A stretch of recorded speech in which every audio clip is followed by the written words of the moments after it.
Some people have called it the New World Disorder, and there's a lot of truth to that.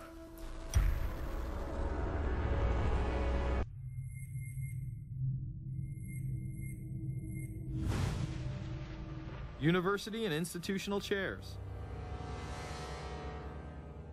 I mean, we're talking a new world order at Georgetown.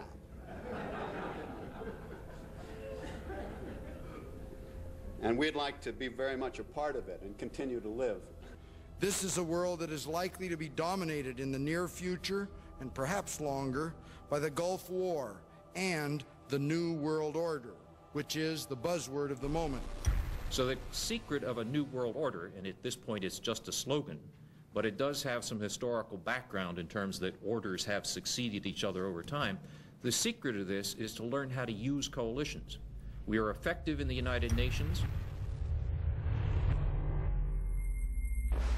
People within government. George Bush has invoked a new world order without enunciating a new American purpose. The president has still failed to articulate clear goals for our nation's foreign policy in this new age. I find the term New World Order very revolting, and just not only historically but politically today. I think Harding is absolutely right, and the actions of the administration just after enunciation of the New World Order put the lie to the fact there is any real substance behind what they say as New World Order. The first act of the New World Order was A, to make war, and then B, was to sell arms all over again. Is there a New World Order? We know certainly that George Bush has copyrighted the term at this point.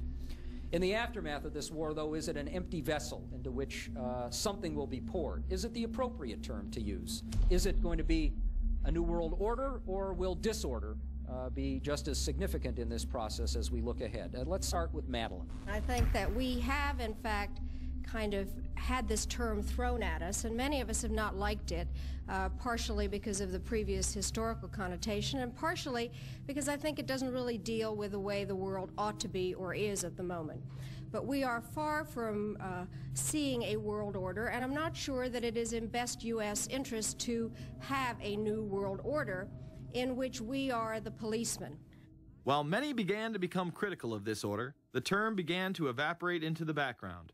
We are very, very skeptical of an international order if we are not sure how the rules will be made, because thus far the international order has been made with rules that we had no input into and that affect us, and even when on the few occasions when the rules will seem to favor us, then they get changed. A unipolar world, a world of one superpower, may be quite dangerous for us. A new world order under the United Nations would mean, among other things, an end to our God-given rights given us and secured by the Constitution.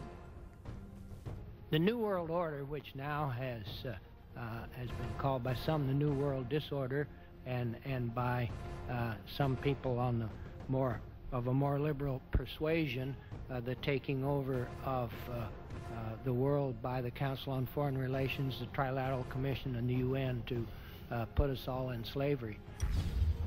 But what are these organizations? Who founded them? And what are the stated goals of each? Before we begin with the Council on Foreign Relations, let's delve further into history to understand roundtable groups and their origins. Its roots go way, way back in history, and they go back to the formation of a secret society, a secret organization that was created by Cecil Rhodes, a very powerful and very wealthy individual. And people have heard about him in history, and they know about the Rhodes Scholarship, and they think, well, isn't that nice? That they don't understand at all what that's all about. Cecil Rhodes, when he died, left his great fortune not to his family, not to his heirs, but for the creation of a secret society. And we know about this because there were some people very intimately involved with this organization who wrote about it. One of the best authors on this topic is Professor Carroll Quigley. He wrote several books, and Tragedy and Hope is the best known of his. He described in detail this secret organization created by Cecil Rhodes, and he explains in these books he knows about them because he was invited by the organization into its inner circle. He was never a member of it, but he was invited in as their historian. And he was allowed to see their secret records and papers and study them for several years. And he knew all the important players, and he understood what it was about, and so he wrote these books.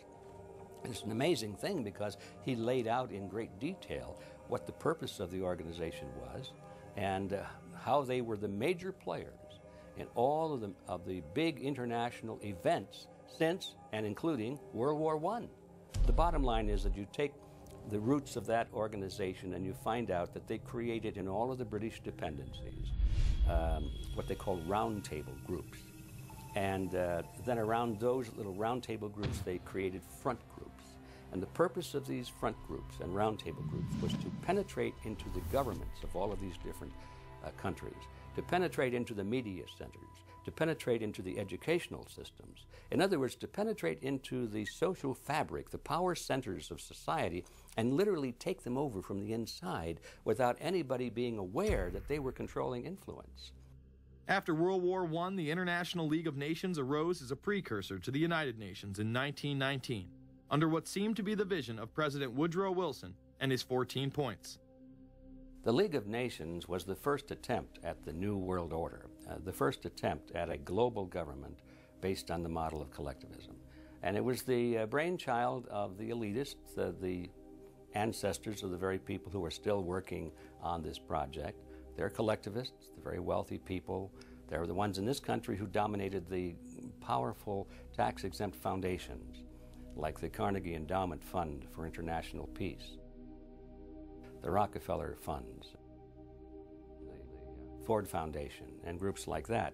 These people were on record, even way back then, that they had to have a new world government, and they dreamed of that being embodied in the League of Nations. And they were solidly behind it.